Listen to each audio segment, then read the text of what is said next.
Graça e paz da parte de Deus para a sua vida.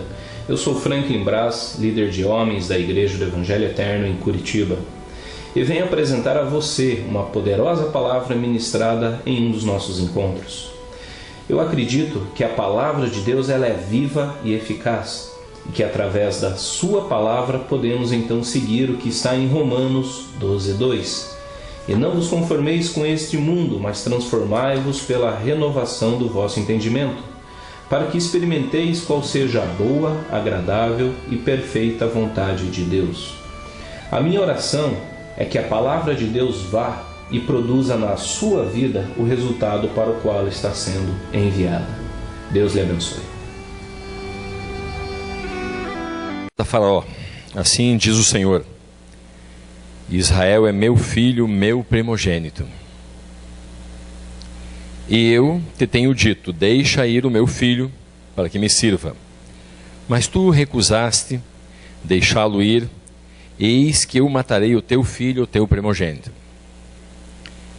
Ora, sucedeu que no caminho, numa estalagem, que o Senhor o encontrou e quis matá-lo. Então Zípora tomou uma faca de pedra, circuncidou o prepúcio do seu filho, lançando aos pés de Moisés, disse: com efeito, és para mim um esposo sanguinário. Obrigado, Senhor Deus, pela tua palavra, que ainda hoje fala conosco, Senhor. Tu és o nosso Deus, tu és o Deus que nos conhece, sabe do nosso coração, das nossas intenções, e por isso tu és um Deus que nos repreende no momento certo e nos abençoa no momento certo. Por isso nós te louvamos pelo teu cuidado, pela tua sabedoria, pelo teu cuidado de pai que ama o seu filho. Em nome de Jesus, amém.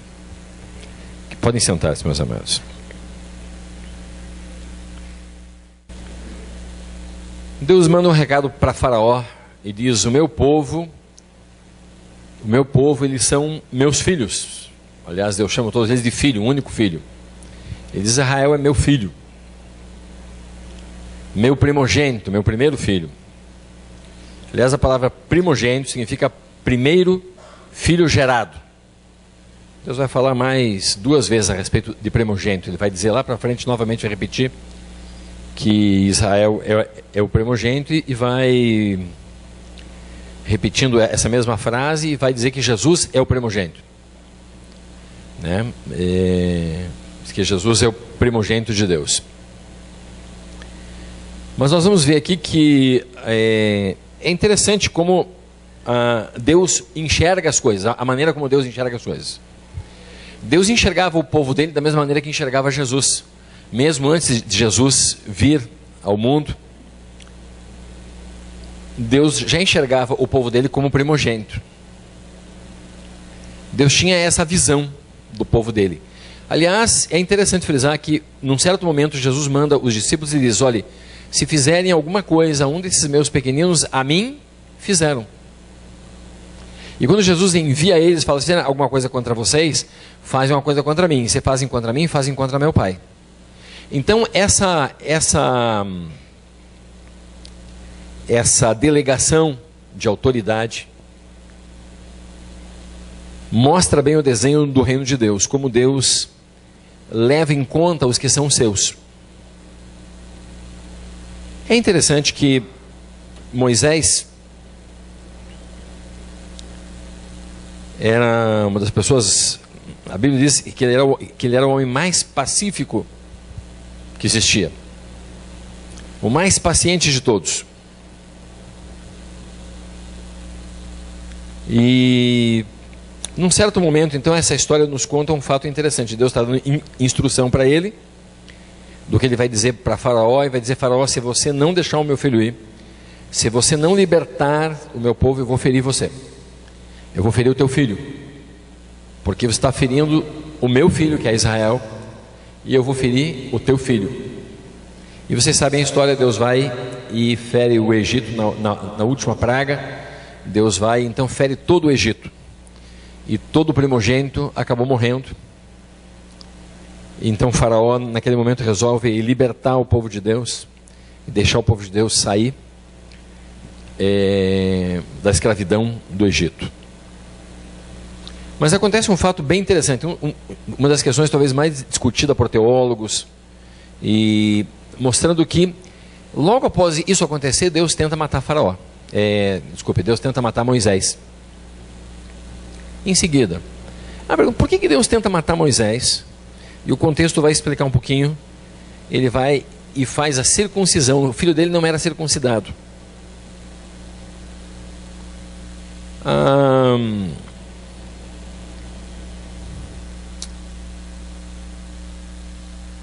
Isso representa, na prática, tem um estéreo aqui de repente, isso representa na prática que aquilo que Moisés fazia e aquilo que Deus exigia e aquilo que Moisés como líder exigia do seu povo não era praticado no filho de Moisés. Vê como Deus não perdoa essa atitude. Muitos líderes querem de alguma maneira fazer as coisas, mas não querem eles querem repreender os seus liderados, mas eles não querem tomar atitude de liderança. Eles querem exigir coisas dos seus liderados que eles mesmos não fazem. Isso é comum em todo lugar, nós enxergamos isso em todo lugar. Ou eu exijo dos outros o que eu não exijo dentro da minha casa, por exemplo. E aí por diante. A questão toda era que Deus estava mandando um recado bem claro para o povo de Deus, e esse recado vai se refletir novamente, e você pode me acompanhar agora em Mateus capítulo 18, a partir do versículo 22, nós vamos ler mais uma passagem ali. Aí, sentado mesmo, diz assim: e Pedro aproximou-se de Jesus e perguntou: Senhor, quantas vezes deverei perdoar meu irmão quando ele pecar contra mim? Até 7 vezes? E Jesus respondeu: eu lhe digo, até 7, não até 7, mas até 70 vezes 7. Por isso o reino dos céus é como um rei que desejava acertar as contas com seus servos. E começou o acerto. Foi trazido à sua presença um que lhe devia uma enorme quantidade de prata. Não tinha condições de pagar. O Senhor então ordenou que ele, sua mulher, seus filhos e tudo o que ele possuía fossem vendidos para pagar a dívida. O servo prostrou-se diante dele e lhe implorou: tem paciência comigo, e eu te pagarei tudo. O senhor daquele servo teve compaixão dele, cancelou a dívida e deixou-o ir. Mas quando aquele servo saiu, encontrou um de seus conservos que lhe devia 100 denários. Agarrou-lhe e começou a sufocá-lo, dizendo: pague-me o que me deve. Então seu conservo caiu de joelhos e implorou-lhe: tenha paciência comigo, e eu lhe pagarei. Mas ele não quis, antes caiu e mandou lançá-lo na prisão até que pagasse a dívida. Quando os outros servos, companheiros dele, viram o que havia acontecido, ficaram muito tristes e foram contar ao seu senhor tudo o que havia acontecido. Então o senhor chamou o seu servo e disse: servo mau, cancelei toda a dívida porque você me implorou. Você não devia ter tido misericórdia do seu conservo como eu tive de você? Irado, seu senhor entregou aos torturadores até que pagasse tudo o que devia. Assim também lhes fará meu Pai Celestial, e se cada um de vocês não perdoar de coração a seu irmão. Jesus vai nos dar uma advertência, e a advertência é bem clara. Ele vai dizer que ele não vai permitir que de alguma maneira nós não repassemos aquilo que nós estamos recebendo dele. Ele não vai permitir de maneira nenhuma que nós não repassemos aquilo que estamos recebendo dele. Se recebemos misericórdia dele, temos que ter misericórdia do nosso irmão. Você sabe que uma das questões da igreja que acontece muito é que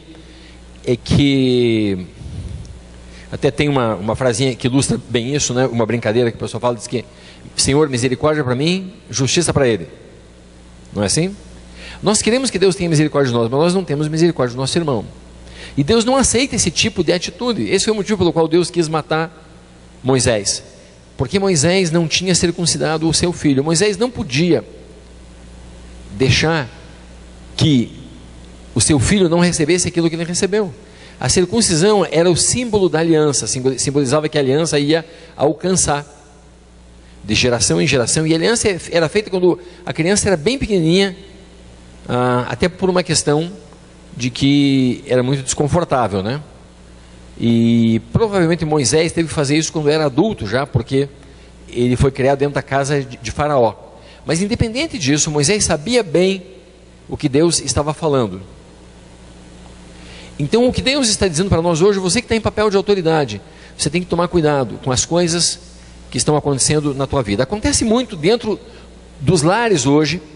Acontece que alguns maridos querem receber a bênção de Deus e querem, mas eles não conseguem repassar isso, eles querem que Deus seja bom com eles, mas não conseguem repassar a bondade para suas esposas ou para os seus filhos. Então às vezes nós queremos, nós nos achamos no direito como autoridade de fazer até certas coisas que nós não permitimos que aconteça para baixo de nós. Aonde caem os pastores, de um modo geral? Caem naquilo que eles pregam. Eles pregam que tem que ser assim, tem que ser, mas quando eles não fazem, Deus mesmo derruba eles. Por quê? Porque eles estão tentando fazer pessoas que estão abaixo deles seguirem uma coisa que eles não vivem. E nós, como cristãos, temos que aprender essa lição de Deus, que Deus leva demais a sério isso. Deus diz: você quer que eu seja bom com você? Então por que você não é bom com teu irmão? Com teu filho, com a tua esposa, com a tua família? Por que você não é bom?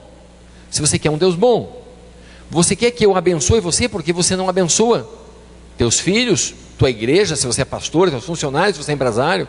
Por que você não toma uma atitude da qual você quer, daquilo que eu estou fazendo para você? Então Deus está nos abençoando, mas nós não queremos repassar as bênçãos. Esses tempos eu estive com um jovem. Ele estava me contando o quanto ele trabalhava na empresa e quanto a empresa dependia dele.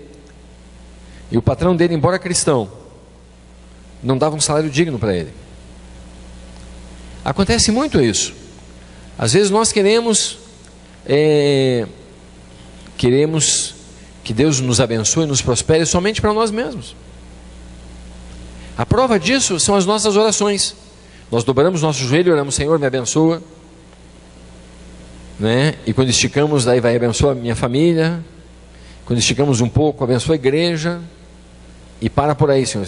Não tem bênção para dividir para todo mundo mais.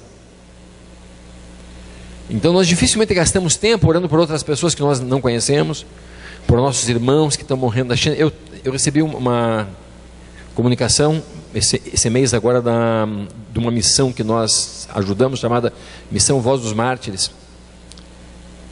E lá tem um relato de várias pessoas sendo perseguidas o tempo todo, jovens fugindo no meio da floresta para levar a Bíblia.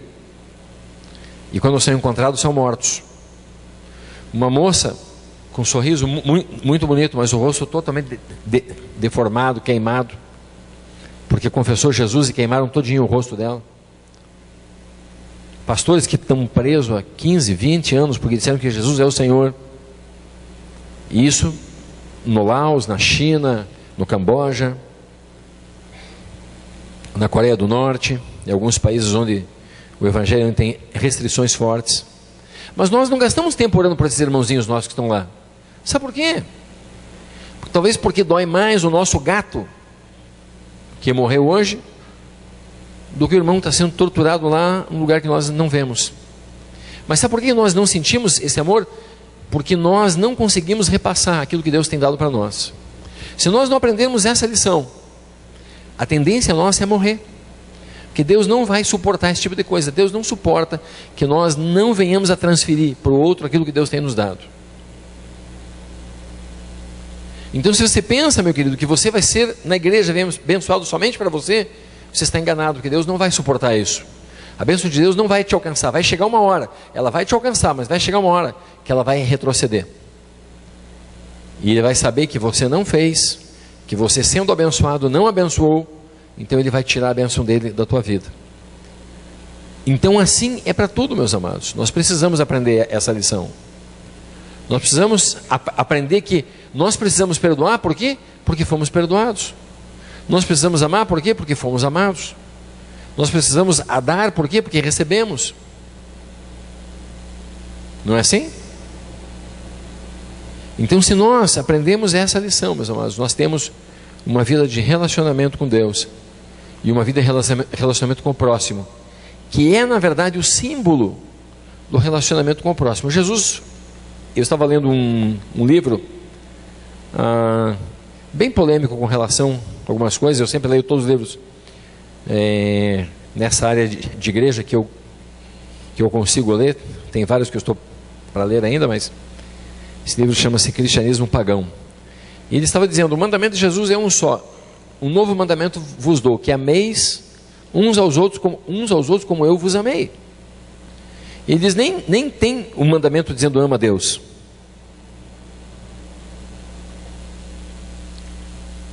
Ele vai estar que tem uma observação de Jesus dizendo: os 10 mandamentos se resumem em ama a Deus sobre todas as coisas e o próximo como a ti mesmo. Ou amarás a Deus de todas as tuas forças, todo o teu entendimento, toda a tua alma, e o próximo como a ti mesmo. Mas a verdade é que quando Jesus fala ama o teu próximo como a ti mesmo, é subproduto de um outro versículo já. Outro versículo vai dizer assim: se você diz que ama a Deus que você não vê, e você não ama seu irmão que você vê, então você é uma mentira. Então, se você amar o teu irmão, é porque você ama a Deus. É consequência. A prova de que você ama a Deus é que você ama o teu irmão. Então, como nós temos uma igreja que ainda tem desavenças entre membros, como pode haver membros que não se dão dentro de uma igreja? Como pode haver cristão que não se dá bem dentro da sua própria casa? Nós comentamos aqui que uma época nós começamos a investigar a vida dos jovens e alguns dos jovens mais espirituais que nós tinham problemas seríssimos em casa. Então nem os pais acreditavam que eles eram convertidos. Então às vezes nós temos uma vida de fachada. Na igreja nós somos uma coisa, talvez onde nós podemos aparecer somos alguma coisa, mas a verdade nossa, a verdade profunda nossa é outra. Que nós não somos tão convertidos assim, nosso testemunho não é tão bom assim. E quando as pessoas começam a conviver conosco, começam a falar mal do nosso testemunho. Dizem, mas esse que se diz cristão faz isso, faz aquele outro, faz aquele outro. Então nós estamos, queridos, sendo desafiados por Deus a vivermos uma vida de verdade. Não uma vida de aparência, mas uma vida de verdade. Uma vida onde aquilo que nós recebemos de Deus, nós damos para o próximo. Ou melhor, aquilo que nós queremos receber de Deus, nós queremos dar para o nosso irmão. Às vezes nós não conseguimos dar, mas quando nós sabemos que temos um Deus que nos abençoa, nós podemos ser abençoador da vida do nosso irmão. Então esse é o nosso desafio. Esse é o nosso desafio, não esperar que Deus, mesmo tendo um chamado para nós, mesmo dizendo, você é escolhido para fazer isso, eu escolhi você. E você pode ter certeza de uma coisa absoluta, Deus escolheu você. Você pode ainda não ter ouvido direito, você pode não saber para quê, mas uma coisa é certa, Deus escolheu. Deus tem um plano para cada um, mas em algum momento o próprio Deus vai frustrar os planos que Ele tem, se você não souber se comportar da maneira correta. Deus não admite que eu não repasse aquilo que eu recebi. Deus me deu essa palavra na Bulgária, e eu estava lá com os búlgaros, e os búlgaros eles são meio assim, o Jefferson sabe bem, né, Jefferson? Meio machistas assim, né? Eles são meio duros. Aliás, o Jefferson foi lá e foi comprar uma camisa cor-de-rosa, né, Jefferson? Não era nem cor-de-rosa, na verdade, né? Era meio assim, sei lá, um tomzinho, é um salmão assim, né? E daí o búlgaro que estava com a gente, o tradutor falou assim, vai comprar para a irmãzinha dele. Falou em espanhol. Daí o Jefferson foi passar, que estava um calor insuportável, já foi passar um creme, sei lá o que, para não ficar, né? O que era uma loção, não sei do que lá, né, Jefferson? Bloqueador, né? Ele falou assim, nem tem praia aqui, está passando. E ficava tirando sarro do Jefferson o tempo todo. Mas Deus me deu essa palavra lá, que as mulheres sofriam muita opressão dos seus maridos. E Deus me deu essa palavra para os búlgaros. E essa palavra, ela se repete para cá. Como maridos oprimem as suas esposas, se são cristãos. se tem a bênção de Deus. E eu falei, vocês não podem esperar que Deus abençoe vocês se vocês não sabem replicar aquilo que Deus deu para vocês. Vocês não podem receber a bênção de Deus. Sabe que o problema nosso não é que nós de Deus, o problema é que nós não nos convertemos às coisas de Deus. Nós achamos bonito, né? O pastor fala, alguém fala, nós escutamos, nós cantamos alguma coisa, mas na prática não funciona. Nós não vivemos aquilo. E quando não vivemos aquilo, meus amados, então nós, de alguma maneira, Deus, o próprio Deus, vai nos castigar por isso e vai retirar a bênção da nossa vida. Então não tem desculpa. Quando se diz, eu não tenho recebido a bênção de Deus, não tem desculpa. Olha para você sempre. Reflexo das coisas. Tem um monte de marido já abraçando as esposas, agora tem que abraçar, cuidado. Amém, amados? Queria que você ficasse em pé.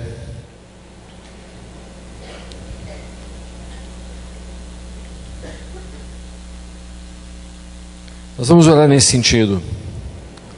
Que Deus nos ensine a repartir aquilo que nós temos recebido.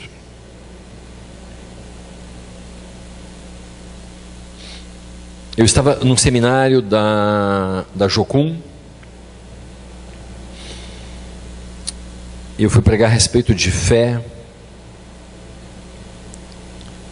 E vocês conhecem bem que eu prego fé faz só uns 30 anos aqui mais ou menos. E daí ele falou, não pastor, não pregue isso não, escreva um livro.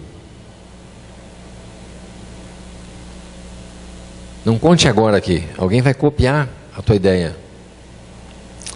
Primeiro que a ideia não é minha. A palavra de Deus não tem, o único autor, real autor da palavra de Deus é o próprio Deus. Então não tem ideias próprias nossas. E segundo, que aquilo que nós de graça recebemos, de graça nós damos. Então nós não estamos aqui para sermos melhores uns que os outros, saber mais uns que os outros. Nem para achar que por algum motivo Deus nos abençoa mais e porque nós temos algum tipo de mérito, né? Nós vemos isso acontecer muito na igreja. Nós vemos pessoas que começam a ser abençoadas e por algum motivo, no coração delas, elas se acham com mérito. Não, Deus está me abençoando porque eu fiz alguma coisa correta.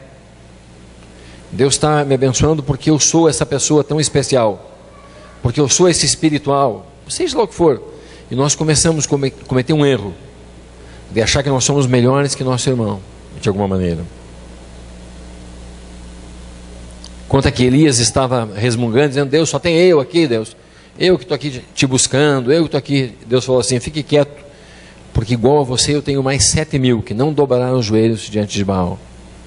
Eu tenho 7.000 igual a você, profeta Elias. Ele se achava o único naquela nação. Às vezes nós achamos que nós somos os detentores do mérito, da bênção de Deus. E na verdade não há mérito, queridos. O que é uma graça de Deus, Deus nos abençoa para que nós abençoemos o nosso irmão. Porque se isso acontecer na prática, sabe o que vai acontecer? Nós vamos virar a igreja, de verdade. Amém? Baixa a tua fronte. Obrigado, Senhor Deus, pelo teu amor. Obrigado pela tua misericórdia, Senhor, e pela palavra que o Senhor me deu essa semana, Senhor, que a tua misericórdia se renova todas as manhãs. E eu entendi, Senhor, que mais uma vez eu podia alcançar a tua misericórdia, porque ela se renova hoje na minha vida, Deus. Ó Deus, ensina-me a ter misericórdia do meu irmão, Senhor Deus, porque eu sei que a mesma medida que o Senhor tem me dado, Senhor, é a justa medida do meu irmão, Senhor Deus. Ensina-me a ser misericordioso com o meu irmão. Ensina a ser amoroso com o meu irmão. Me ensina, Senhor, a olhar com bons olhos o meu irmão, não com olhos maus, Senhor. Não julgando e achando que ele é um picareta, que ele é uma pessoa má, que ele é usado pelo diabo, que ele não sei o que. Ensina, Senhor, tira isso do meu coração, Senhor. Me ensina a olhar o meu irmão como o Senhor vê o meu irmão. Me ensina a olhar que o Senhor tem um propósito na vida dele, Senhor. Que ele sofreu tanto quanto eu sofri, que ele luta tanto quanto eu luto, Senhor Deus. Que ele é fraco na mesma medida que eu sou fraco, Senhor Deus. E que ele é merecedor das tuas bênçãos na mesma proporção que eu sou merecedor, Senhor Deus. que não há diferença entre mim e meu irmão, Senhor Deus. Ensina-me, Senhor Deus. Ensina-me a amar, Senhor, a minha esposa, Senhor. Amar os meus filhos, Senhor. Amar os meus amigos, Senhor. E amar os meus inimigos, como a tua palavra ensina, Senhor. Ensina-me a amar, Senhor. Amar as pessoas desse mundo. Me ensina a amar aquela pessoa que me fecha no trânsito, Senhor. Ensina, Senhor. Me ensina a ser gentil, Senhor. A ser um cavalheiro, Senhor. A abrir a porta.